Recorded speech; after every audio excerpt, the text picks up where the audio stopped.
Hello everyone, this is Gavin again, and this is part 3 in the Getting Started with C++ and Visual Studio Code.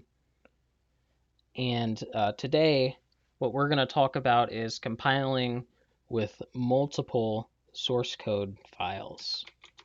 So that means multiple .cpp files. And there are a few situations where you would encounter something like that. So first thing I did there was delete that .vscode folder. That holds configuration information for your executables, right? I'm just going to delete that so we can act like we're starting from a fresh configuration here. What I'm going to do is add a couple of files. So I'm going to make one called functions.h, and I actually like to call them HPP, right? So we know that it's specifically for C++. You can do .h as well if you prefer that. But HPP helps indicate that it's C++ and not C. Right? And in addition to that, I'm going to have a functions.cpp file. Okay? So remember, whenever we're trying to include other files that we've created, we need to do include, and then in quotes, the path to the file we're trying to include. So in our case, from the directory that our program's in, it's going to be functions.hpp, right? And this is interpreted as a relative path. Okay, if I wanted to put these in a folder that I call, I'm going to call this libraries, right? And I move functions.hpp into that libraries folder. Notice now it can't find it, right? But if I now type libraries / functions.hpp, it's able to find that. So that's something to keep in mind, is that whenever you're using paths in here, it's relative to where you're looking. So I'm just going to leave this in the same directory as our main file here. Okay, so what I'm going to do is in this functions.hpp file, I'm going to create a few functions. So a good habit to get into is guarding your files by using these headers. So I'm going to say if and def functions hpp define functions hpp, and if you all might remember this from working with your classes in 140 that are separated out into different files, right? You would use these header guards. And what this does basically is if you have something like this already defined somewhere in your program, maybe a library you include or whatever, it'll make it so that the stuff that you write isn't going to conflict with that other stuff, right? Because when we have conflicts, it's a lot harder to diagnose issues and correct things the way that we want to. So in this folder, just like you've done in the past with your classes, I'm going to create the declarations for our functions here, but I'm going to implement the definitions in this functions.cpp. So I'm going to make a void function that says, I'm going to call print hello, right? So just like that. And then I'm going to make another void function that says print goodbye. Right? So now I've created these, I've declared them, but I haven't defined what they do. So I'll go back to my main file here, right? I'm going to get rid of the cout, and I'm going to call my print hello function, and then I'm going to call my print goodbye function. And your editor is going to say, okay, I've seen these before, so we think that's okay. So it's not gonna give us an error there, right? But if we go to compile, again, compiling the way we did before by using the command line in our terminal, g++ main.cpp out to main, it's going to give us some errors. So blah, blah, blah, blah, blah, file, something, something, undefined reference to print hello, and undefined reference to print goodbye. And you'll notice here it says LD returns one exit status. LD is our linker, right? And that linker is a tool that connects our functions to the function definitions. So we've declared this function so it exists, but it's not connected to any definition. So that's why it's saying the reference is undefined, because we haven't defined what this function is going to do. So we're going to go ahead and define that function in our functions.cpp file, right? So in here, I'm going to again include that functions.h pp file, right? And then I'm going to real quick copy these over to here. And we don't need to do header guards on this file because this is only going to create them in the context of the other one existing. So void print hello. A couple of things I'll want to also in this file include IOStream, because I need to do some printing. I'm going to use cout for that, which is in that IOStream library. Right, and then to simplify things, I'll also say using namespace std. So we'll cout hello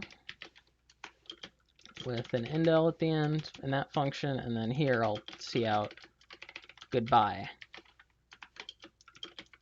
with an indel, just like that. So now we've defined what these functions are doing, right?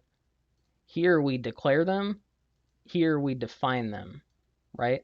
So this would be called a function prototype because we're declaring that the function exists, but we're not telling what the function is doing. See? So let's go back to main. Now we've defined these functions, right? So let's try to compile again. When you click into your terminal and you hit the up arrow, it'll up and down arrows, it'll cycle through the previous recent commands you've put in. So I'm going to compile again like this, but it's still going to give me the same issue because it's saying their reference to print hello is undefined. And the reason for that is the only source code file we've given it is main.cpp. And main.cpp includes our functions.hpp file here, right? So it knows these exist, but again, it doesn't know where these are defined at, right? So what we can do is we need to, when we compile, we need to be able to link all of our source code files, our .cpp files together. So what we can do is just write them all out like this. So main.cpp and functions.cpp, right? This -o doesn't necessarily have to go at the end. All that it means is wherever this -o is at, whatever comes after it is going to be the name of your output. Right? It's going to be the path to your generated executable. So if I try this now, it works. You'll see it created main.exe over here. And if I run main.exe, hello, goodbye, right? You see I can just run that. But that's only when we compile with both of these in there together.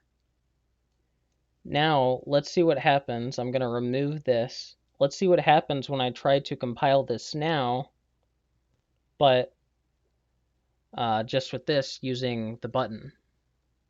So we're going to do g++.exe, right? I'm going to get an error code. Why? Well, let's check what it told us. Undefined reference to print hello. Undefined reference to print goodbye. And again, it's telling us LD, that linker which connects our function definitions to our function declarations, it returned 1, which means failure, right? So our linker is not able to link.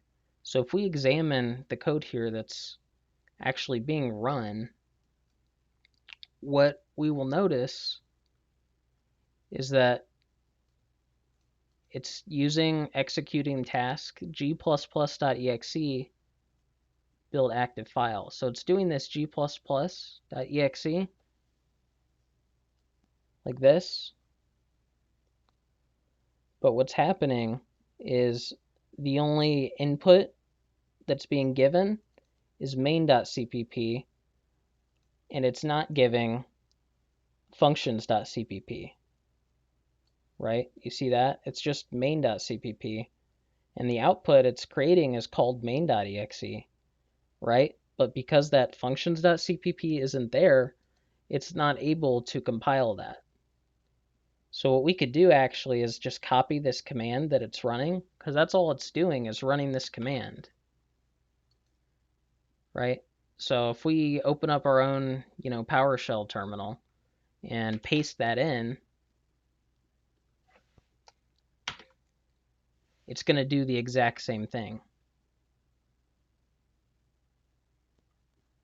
right? So what we can do if we want to make that work is, again, put that same thing in there, but we can add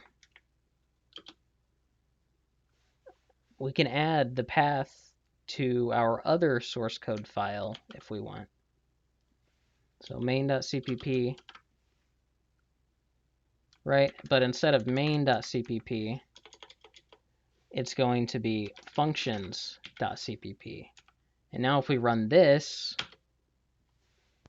it'll compile, and it created this main.exe. And if we run it, well, there you go, right? And a way we can configure that to work with our extension is if we go into the .vs code folder, tasks.json, right? And here it lists some stuff that's configured. So in here it lists arguments, right? So the issue is it says read in file, right? This is building our active file. What that means is it's going to build whatever file we have open in our editor here, but we can only have one file open. So how is it going to be able to do multiple files? What you can do is add another argument if you want and manually put in the names of our files. So we're going to add right here functions.cpp, like that. All right. So we've set that configuration. So then we can close this. And now if we run this again, it's going to say function.cpp no file. Because I called it function instead of functions. Right? So we have to be very specific with that. Functions.cpp. Okay. So now if I go back to main here, I click this button to compile,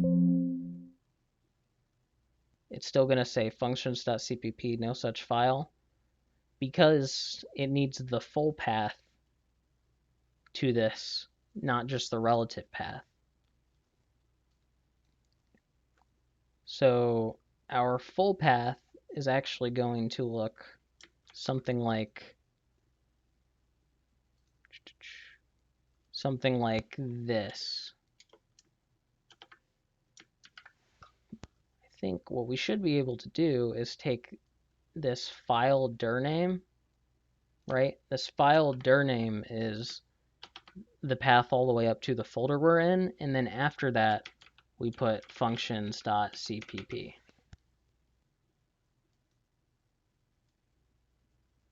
Just like that. And then I accidentally took out that -o argument there, which indicates that this is going to be the name of our output file. Right? So we'll close this, and again, focus our main file, click this run button, and well, bam, it works. It builds it and it runs it. Now with multiple files. So another thing you can do is if you're compiling manually, something I like to do is use a star, so star.cpp. This says all files that are in the current folder that end with .cpp. So that would be, again, functions and main, right? And then call it, I'm going to call my executable prog for like program, right? And that works because by doing the star, it takes functions and main.cpp. So I'm going to clear that out, right? Get rid of these executables.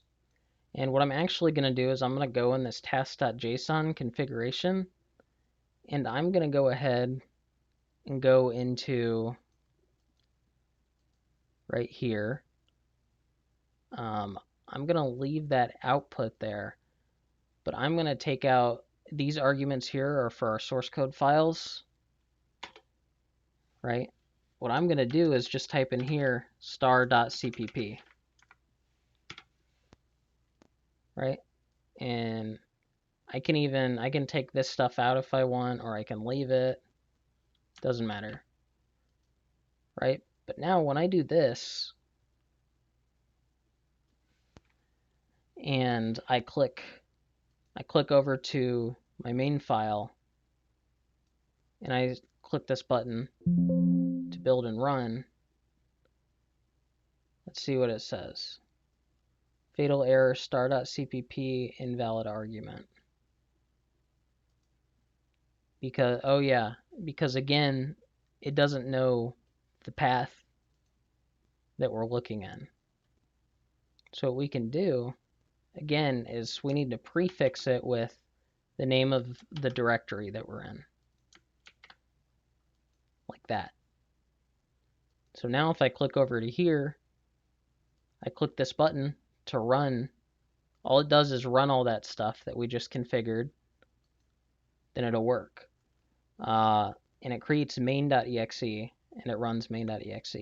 Interestingly though, I can also focus my functions.cpp file, which doesn't have int main in it, and then I click run. And it'll still work, but this time it ran functions.exe. So that's the interesting thing. You can feed it a bunch of source code files. The only requirement is that you only have one main function. So if I were to put a main function in this other CPP file,